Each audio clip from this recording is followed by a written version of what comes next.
Sumentro sa pagpapatawad at pagrespeto ngayong Kapaskuhan ang espesyal na mensahe ni Vice President Sara Duterte. Ayon sa Vice Presidente, mahalagang sariwain ang tunay na diwa ng Pasko gaya ng pagiging mapagpatawad at mapagmahal sa kapwa. Sumasalamin daw ito sa mensahe ng kapanganakan ni Jesus na nagpapakita ng pag-ibig ng Diyos.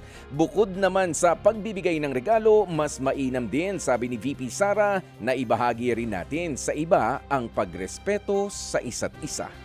Samantala, hinihimok naman ng Grupong International Association of Democratic Lawyers ang gobyerno ng Pilipinas na palayain po si Mary Jane Veloso.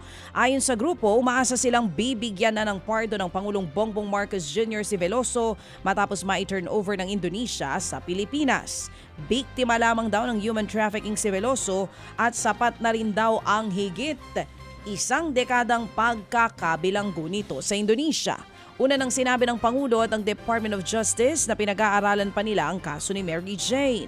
Pero ang git ng international lawyers, dapat madaliin na ito dahil nauna nang nakalaya mga Australiano na kasabay ni Veloso na pinauwi mula sa Indonesia.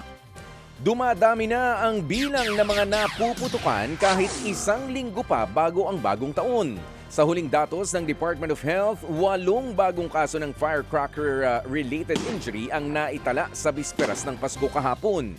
Kaya umakyat na sa 25 ang bilang ng mga naputukan sa buong bansa mula December 22.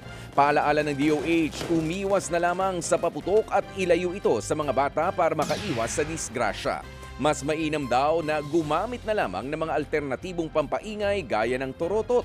Kung madidisgrasya naman kayo sa paputok, agad na linisin ang sugat at pumunta sa pinakamalapit na ospital.